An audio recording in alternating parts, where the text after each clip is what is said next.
Welcome back to the Cambridge Neuroscience Interdisciplinary Seminar Series. This series features current work from neuroscientists across the schools and departments of the University of Cambridge, reflecting the pioneering work and diverse interests of our members here. Each seminar focuses on one of the new interdisciplinary themes of Cambridge Neuroscience, and for more info on the talks covered in this seminar series and all things neuro-related here at Cambridge, please follow us on Twitter at CamNeuro and follow the links below.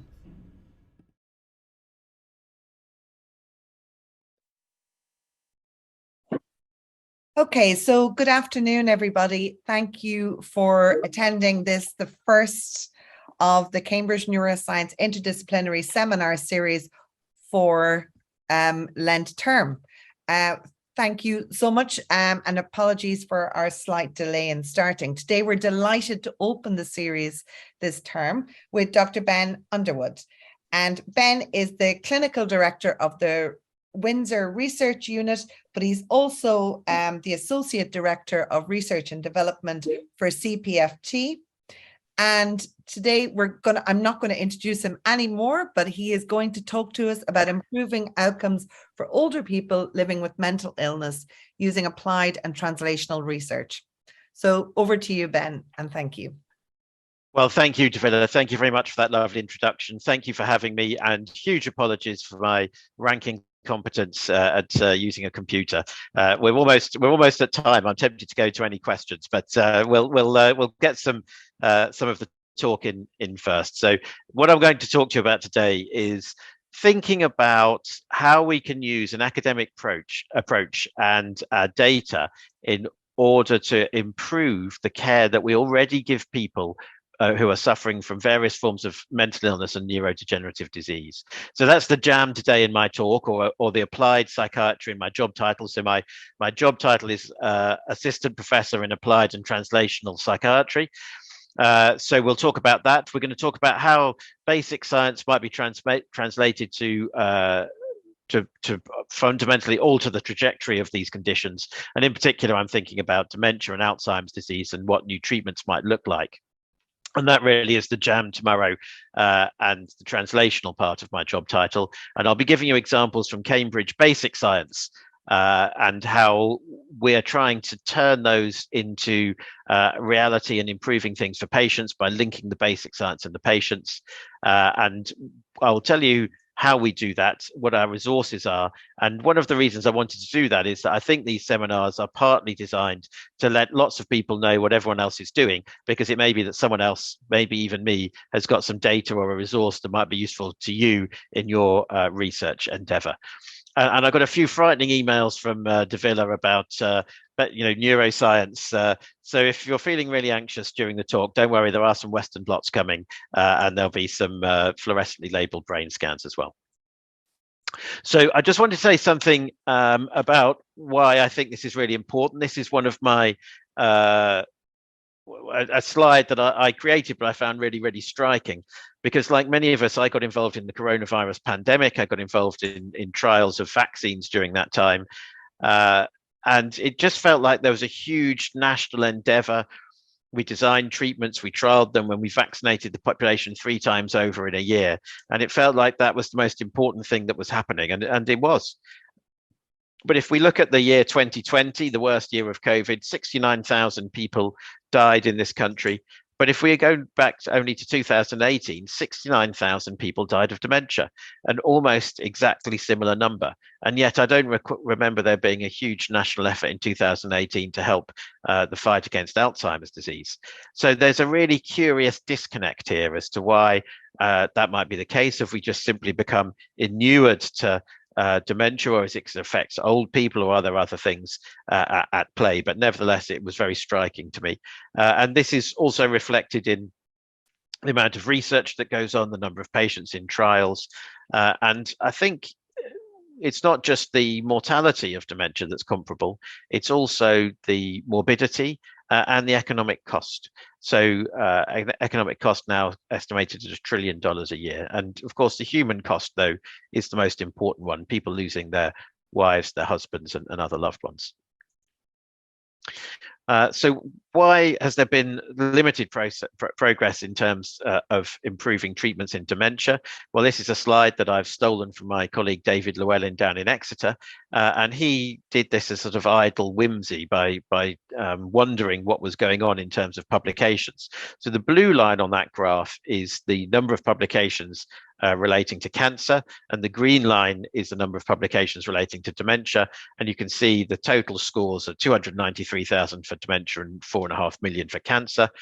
And actually, when you look at the number of publications per year, we're publishing about 25,000 papers a year in dementia. You would have to go back to 1976 for that to be the case in cancer.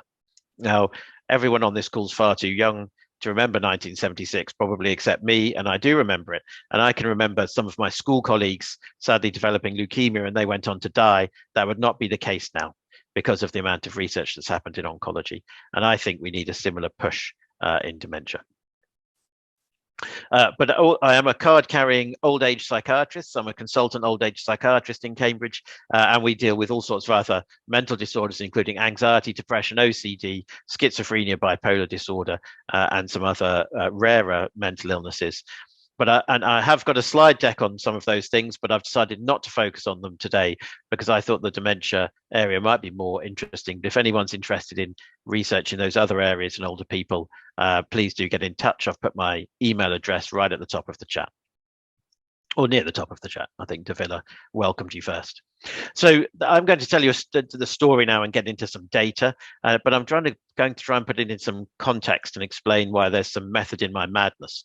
So until a couple of years ago, I was an out-and-out consultant, but also a sort of medical manager. I was the clinical director and deputy medical director at the local mental health trust, and I did that for 5 years. And I was particularly responsible for services for older people.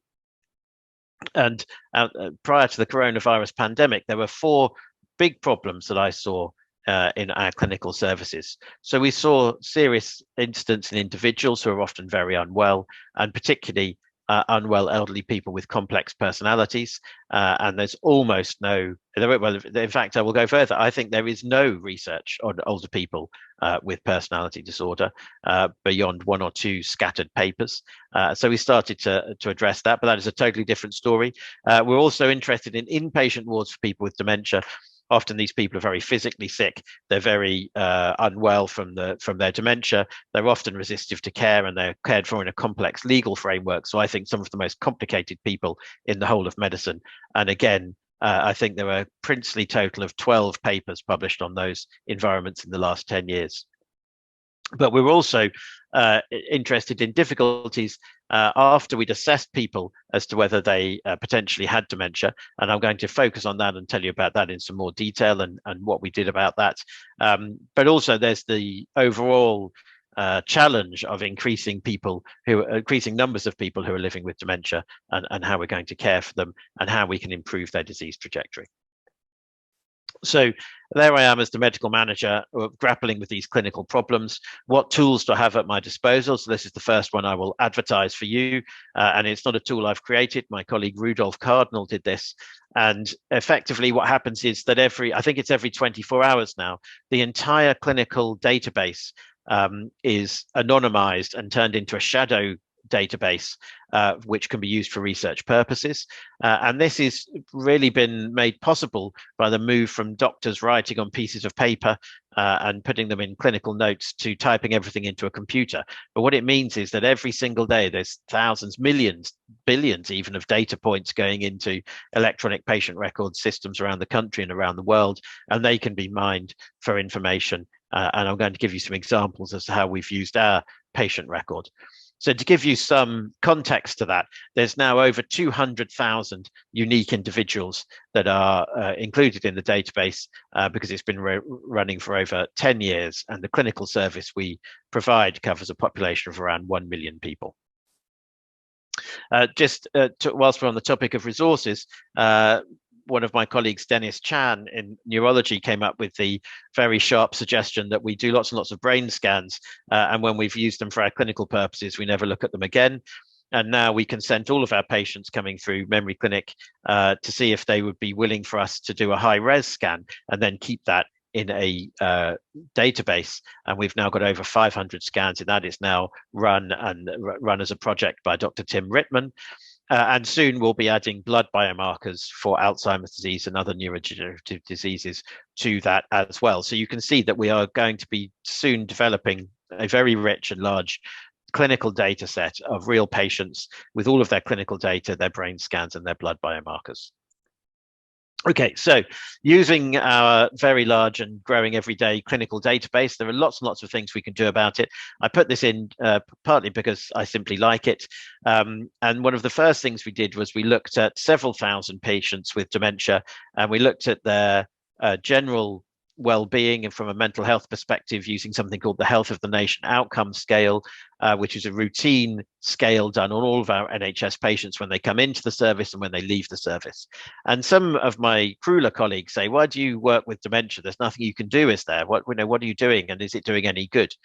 And you can actually show lots of individual bits of our service. So you can show that donepezil as a drug helps in Alzheimer's disease when you compare it to placebo in a trial. You can show that some services work, but what you don't ever see is whether the whole messy enterprise of the NHS helps, and particularly helps patients with dementia.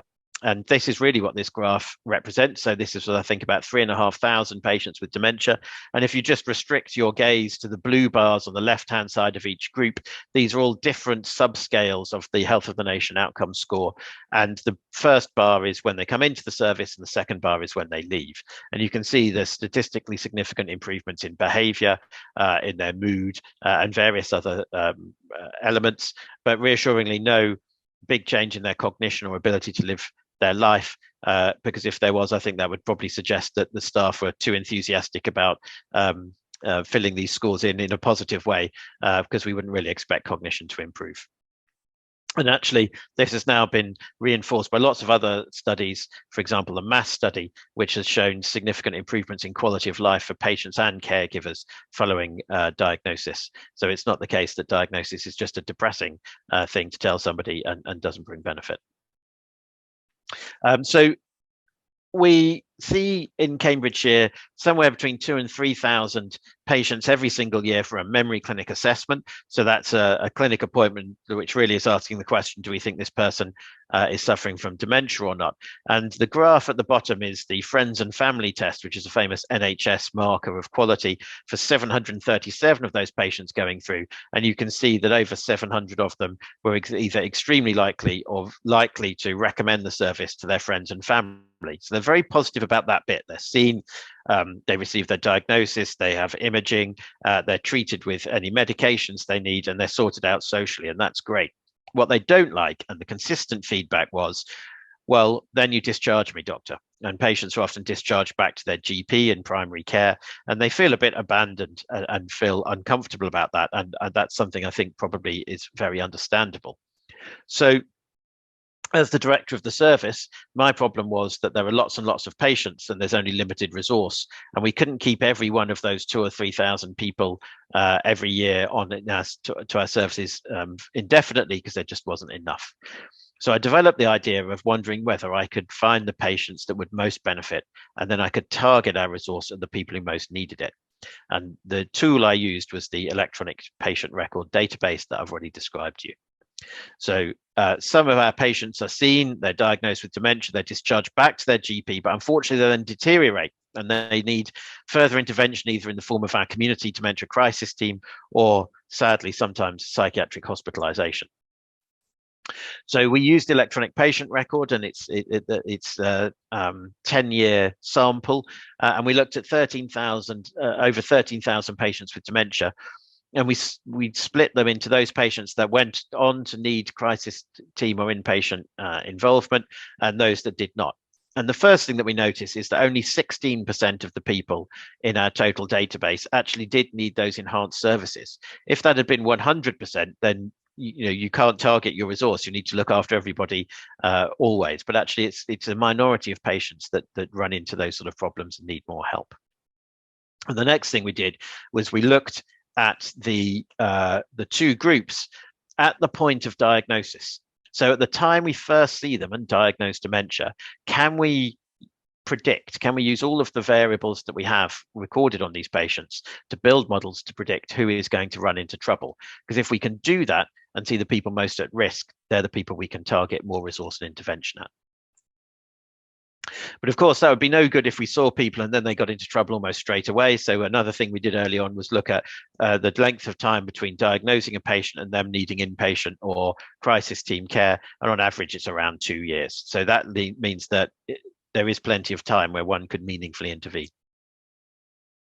These are some of the variables that are automatically collected in our clinical service. So some of them are demographics like age and gender and so on. Some of them are cognitive scores such as the ACE and the mini ACE, and others are diagnostic codes. So the data I'm showing you now is unpublished data. This is a work in progress and we're refining the model and doing more of it. But the first thing that we were able to establish was that actually when the patients are first seen, they do look different, those that go on to need enhanced care and those that do not. And there's a list of some of the ways they look different. So some of those are cognitive scores such as the MMSE and ACE, and the HONOS is the Health of the Nation Outcome Scale that I've already briefly introduced you to. Here's just one example. If you look at the left-hand graph, you can see the patients that don't go on to need further enhanced care. And if you look at the right-hand graph, that's a composite of those patients that do. And I think even by eye, you can see that that graph is shifted to the left, which suggests that patients that need that enhanced care are already more cognitively impaired when we first see them. We can use that to create models. Here's I'm just going to admit Nicolina because I can't resist being outside the room. And here is an example. So we get an area under the curve of around 0.7. So that's the same sort of sensitivity and specificity as, for example, doing chest X-rays looking for lung cancer. So this is, a clinically workable level of accuracy.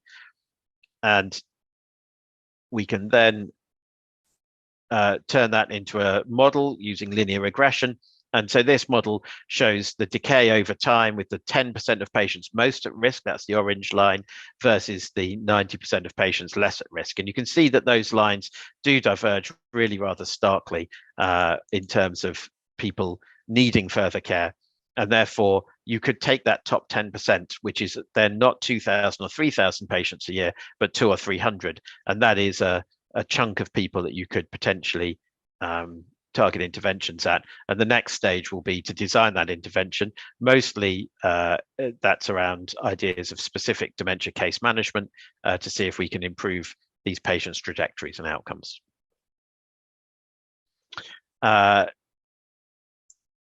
So there we are with our electronic patient record, which we can use to answer clinically important questions. And we're busy doing that when, of course, coronavirus came along. And then we thought, well, how can this be useful here? Here is a paper that we've recently had accepted for publication in the Journal of Alzheimer's Disease. It was done with my colleagues Rudolf Cardinal and Shangquan Chen. I should also say much of that previous work was done by an MPhil student last year, Sabina London, and we're feverishly cleaning that up and getting it ready for publication. But this paper was looking at the outcome of patients with dementia who've been admitted to Addenbrooke's Hospital with and without coronavirus. So the blue line is the survival curve for patients with dementia who were admitted but did not suffer from a coronavirus infection. And the red line is those that did suffer from a coronavirus infection with concomitant dementia. And you can see that those lines diverge, but they only diverge for about the first 120 days. And this is actually something you see in patients outside of dementia as well. There is an increased mortality even after discharge. There are clinical trials addressing that, like HEAL COVID, which is a Cambridge trial, where they've just had their first result, and treating people with apixaban to thin their blood doesn't seem to decrease that early mortality. But as a clinician, as my patients come out of hospital recovering from COVID who are also suffering from dementia, then it does mean that I try and keep an extra close eye on them for the first few months that they're out of hospital. And it also this paper also allowed us to identify risk factors associated with that increased mortality. For example, treatment with antipsychotic drugs, which we already have a red flag about in the context of dementia, but this just redoubled down on that. We also became very interested not just in people who died from coronavirus infection, who were suffering from dementia, but actually the phenomena of excess mortality. So these are the extra deaths that occur that that are beyond the background rate of death and are not due to coronavirus infection. So again, we've used our electronic patient record, and this is another paper. You can see the reference at the bottom that we published, where we looked at the risk factors for death in patients that did not have either a clinical suspicion of coronavirus infection, so they never had any symptoms, or indeed a positive swab. And what we found was that those patients suffering from serious mental illness, which really means chronic paranoid schizophrenia or bipolar disorder, had an enormously raised, more than double hazard ratio for death during the first year of the coronavirus pandemic during lockdown. Now, that might mean that group may well include some exposure to coronavirus that wasn't picked up or wasn't symptomatic, or it may be that people didn't come forward for testing or wouldn't tolerate it. But equally, I suspect it's highly likely that there also includes mortality from other physical health conditions that weren't addressed because of the coronavirus pandemic. And actually, this is really, really useful if we're thinking about pandemics in the future. We got very anxious about seeing any patients because we might give them coronavirus, but actually there's a cost, particularly for this patient group, in not seeing them. And so if I had my time again as a medical manager, I might prioritize them for continued contact and care. And we don't just look at the impact on our patients, but also on our services. So I draw your attention to the third graph up from the bottom here. And this is looking at presentations to Addenbrooke's Hospital and the liaison psychiatry department with either low mood or suicidal ideation. And then beneath that is the graph looking at the frequency of overdose and self-harm. And the red line is during the pandemic, with the faint red vertical line being the start of lockdown. And you can see as the pandemic hits, actually the presentations with low mood or overdose decline. So this is in stark contrast to the sort of Facebook memes going around at the time saying the suicide rate was an all-time high, as was self-harm. That wasn't the case. We've replicated this around all of our services. And again, as a manager, that's something that's super useful to me. When we went into the pandemic, I had to decide which services to keep going, which to stop, which to change, which to go online. And now, if that happens again, people have got clear data as to inform their decision making, really. Okay, so don't worry, the Westerns are coming. So that's a bit of stuff about my my sort of clinical life and my application of data. But the other side of my job is, of course, the translational side, which is about trying to find better treatments for dementia-ready drug treatments in particular. And this is really summed up to me. I've never forgotten this. I saw a patient in clinic and their wife had a press release about the latest breakthrough in dementia. And she said, oh, well, will this help my husband? And I said, I'm afraid not. And she said, I'm sick of reading about the mice getting better whilst my husband keeps getting worse. So when are we going to start seeing some husbands getting better and not just mice? And what can we do from our big data approach and the databases that we have that might give us some clues or insights? And how, as a clinician, can I help the translation? So Davila mentioned that I work here at the Windsor unit at Fulbourn Hospital, and this is what was once a ward, but is now our clinical trials unit, where we try and join the patients in our NHS patient population to trials. And the graph on the right is just a pure piece of boasting showing how the number of trials in dementia has gone up year on year. So here's one Cambridge story of basic science, which is well known, I'm sure, to many of you.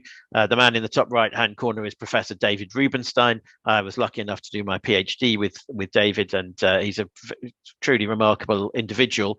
And one of his remarkable contributions to science is the identification of autophagy as a possible disease-modifying pathway in dementia. And really, this is underpinned by the idea that nearly all dementias are the same but different, and that they are caused by the accumulation of abnormal protein. If you could get rid of that abnormal protein, then you might do something good in terms of the progression of the disease. And actually, there is a cellular mechanism for getting rid of large cargoes like these proteins, and that is the cellular mechanism of autophagy. And here's a schematic of it here, where you get a double membrane forming around the mutant protein, which is then taken off to the lysosome for degradation. David was able to show that many of the proteins associated with neurodegeneration, so proteins like tau or alpha-synuclein or mutant huntingtin, are autophagy cargoes and can be degraded in this way.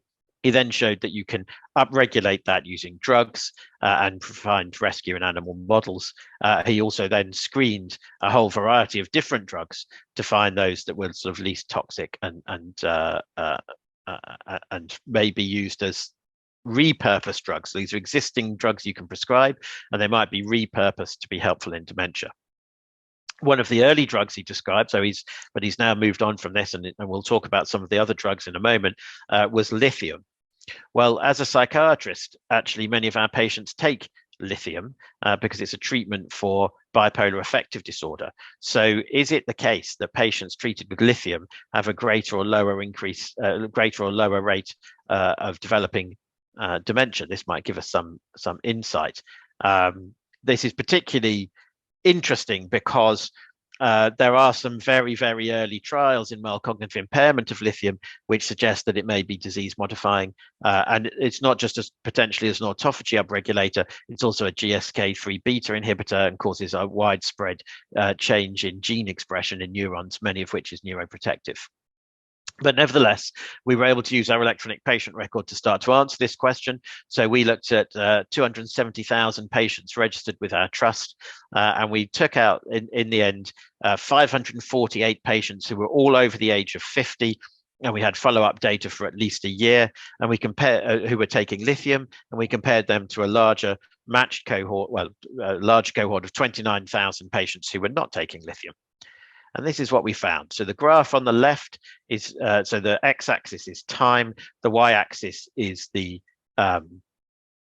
cumulative rate of being diagnosed with dementia. And you can see that those lines diverge on the far left-hand graph, which is dementia from all causes.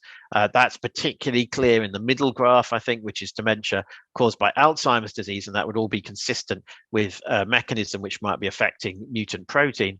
But also we see a significant but smaller effect in vascular dementia, i.e. neurodegeneration caused by repeated strokes or bleeds. And that might mean that there are other neuroprotective mechanisms of lithium which are generally positive for neuronal health.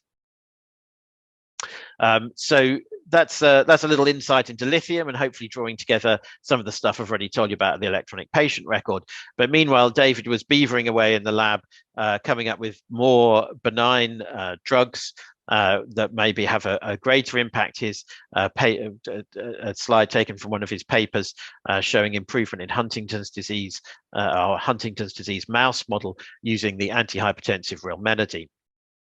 And sooner or later, we do need to stop making the mice better and start on those husbands, but we need to do that with great caution. So this is one of the things that I worked on with David during my PhD, and that is the effect of antioxidants on autophagy. So if I just draw your attention to panel D, the Western blot there is of LC32, which is a specific marker, protein marker of the autophagosome, and the graph underneath it is the densitometry. So the bigger the blob of LC32, the more autophagy there is going on. The first lane is control, and when we give an antioxidant N-acetylcysteine, we see that at high doses, we see that we can actually suppress basal autophagy. This is not really a huge surprise because it had already been identified that reactive oxygen species were an autophagy initiator. If you treat with the drug rapamycin, you can increase the amount of autophagy, and you can see that you get a greater amount of LC32.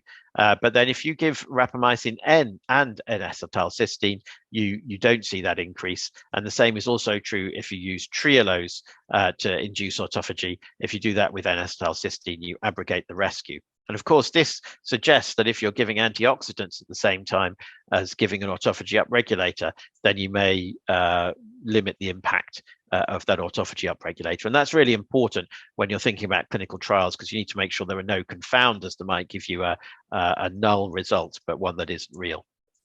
We went on to demonstrate that not only do you see that in cell lines, but also you see it in animal models. So the bottom panel is a zebrafish model of Huntington's disease, where you see less aggregates of Huntington when you upregulate autophagy with drugs, but you can prevent that rescue by giving concomitant antioxidants. So that is just a plea there for the basic scientists, or showing the importance of that. You've really got to understand your mechanism and all of the things that influence it in order to start to translate it. But of course, the Rubinsztein lab has done a wonderful job with that. And so we are getting to a point where we can start giving it to patients. And I'm very, very lucky to have had the chance to work with David and Roger Barker to do the first drug trial of an autophagy upregulator in Huntington's disease. And the drug in question was the antihypertensive rilmenidine, which we gave to a very small number of patients for 2 years, really just to see if that drug was, if it was feasible to do that. Could you move to a bigger trial? And I think the caravan has moved on further, so that rilmenidine, there are better drug candidates than that to be putting into the next round of trials. But this is a series of data. This was not a placebo-controlled trial. It's got too few people in to say anything really very confidently about safety or efficacy, but it was very encouraging. If you look at the MMSE, which is a measure of cognition, you can see the change per year was 0.1, i.e. no change at all. It was pretty static over 2 years. But actually, if you look at large cohorts of patients with Huntington's disease, the average rate of decline is by about 1 point per year. Here's another story which has come out of Cambridge, which is a potential disease-modifying story for dementia and Alzheimer's disease. And this is a different professor, Professor Giovanna Malucci. There she is down in the bottom right this time. And her idea is also around protein handling. And that is that when neurodegeneration occurs and misfolded proteins appear, you get phosphorylation of PERK, which in turn phosphorylates the IF2 alpha. And that indeed then leads to the unfolded protein response, which stops protein translation in the cell. Now, that may be adaptive in the very short term, but over the longer term, it means you're not producing neurotrophic factors or other proteins essential for synaptic health. You get a progressive synaptic decline and accumulation of proteins, and ultimately the phenotype of dementia. Like David, Giovanna has screened drugs that we can already prescribe to see if there are drugs already out there that could be repurposed. This is a luciferase assay screen looking at the effect on the unfolded protein response. And in the top graph, there are two hits, if you like. Dibenzoyl methane, which is a drug used in oncology, but not one I know. It's pretty rare, I think. But then on the further right of that graph, you can see the antidepressant trazodone, which seems to have an effect on the cellular mechanism in cell lines.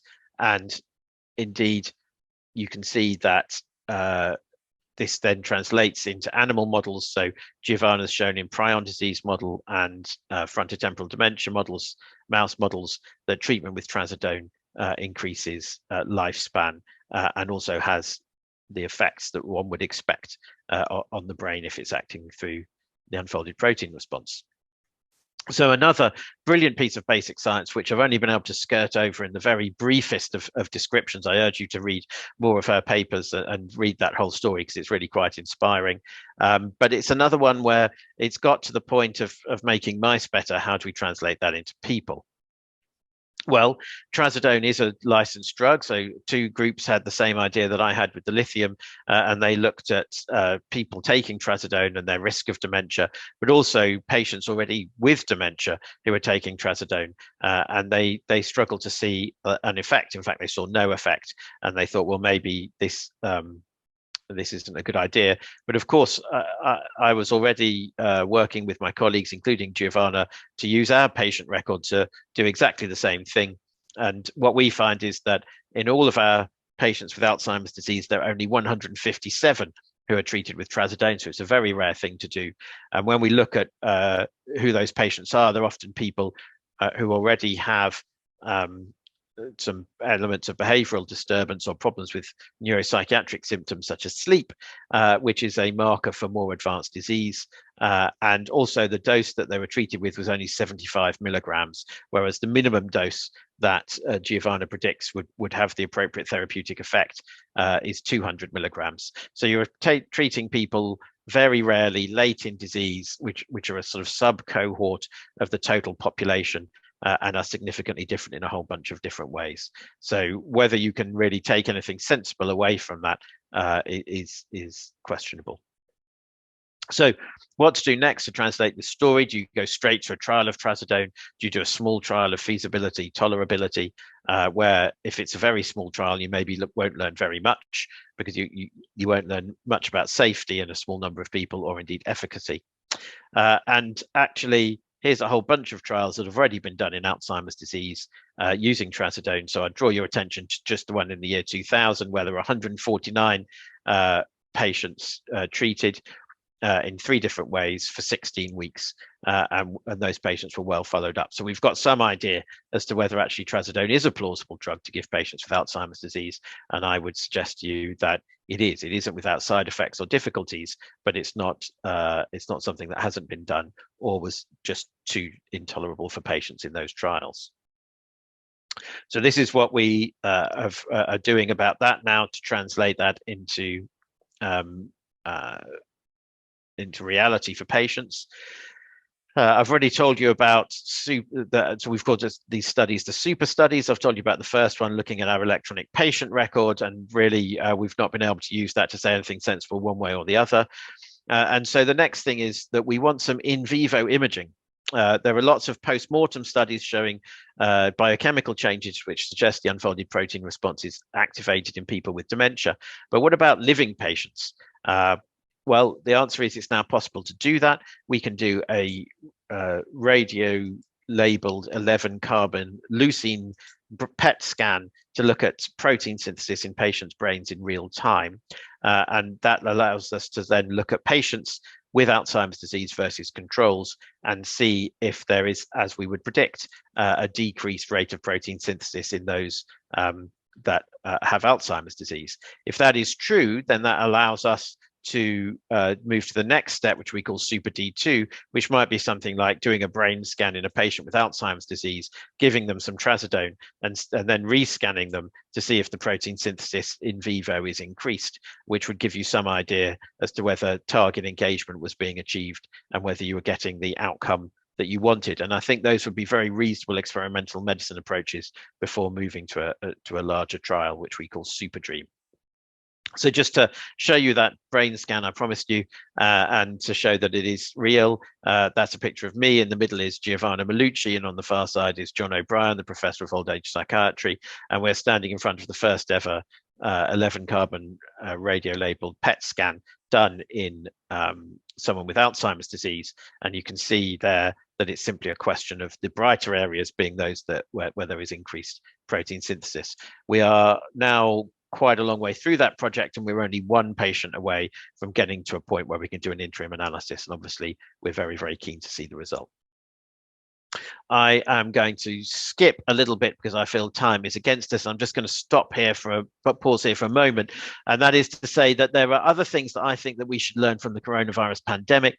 One of them was the success of the recovery trial, which was a adaptive platform design study. And this is the idea of doing trials in a very different way, where you have, instead of just having a single drug and placebo done in a parallel group over a period of time and looking at outcomes, you have a disease, let's say Alzheimer's disease, where constantly drugs are coming in and out. And as they are either shown to be better than placebo or worse, then they drop out or they move to a later stage of development.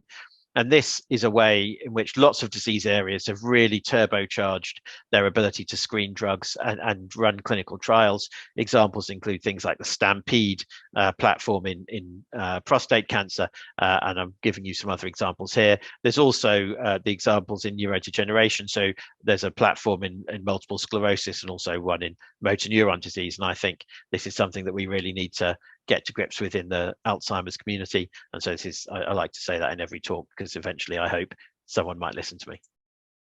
Okay, so Javilla, fear not, we are coming to the end here. So my summary of it, of what I've tried to introduce you today, is that our electronic patient records, supplemented by other big data collection approaches, have got much to offer us in our attempts to improve our clinical services currently, and also might provide some insights into repurposed drugs which have been proposed as potential treatments for dementia, including those on very long-standing and successful stories coming from Cambridge. But that ultimately those stories will only take you so far, and then you need to start working with patients using experimental medicine and clinical trials, and we should be engaging with that and also using the very latest novel trial designs to increase the speed of translation so we can get those benefits to patients. Lots and lots of people to say thank you to, as always. Lots of supervisors, students, and other colleagues. I really hope that I haven't given you the impression all of that was all my own work, because that would definitely be untrue. And here are some of the cast of people who've actually made it a reality. And that is the end of my talk. I thank you for your attention. I'm sorry it was just a little bit quick after all of that fiddling around to get the PowerPoint working, but let's have a conversation if there are any questions about that. Thank you, Ben, for that wonderful talk. Join us next time when we welcome Professor Michael Coleman. Michael is the Van Geest Professor of Neuroscience at the Department of Clinical Neurosciences here at the university. He is studying mechanisms of axon degeneration and synapse loss. He previously led research groups in this field at the Babraham Institute here at Cambridge, Cologne in Germany, and at Oxford. His group identified the first protein known to delay degeneration of injured axons, known as Wallerian degeneration, leading to the discovery of the pathway of proteins influencing axon degeneration in a wide range of disease models. He's going to speak to us on programmed axon death from animal models into human disease. For more info on the talks covered in this seminar series and all things neuro-related in Cambridge, please follow us on Twitter at CamNeuro and follow the links below.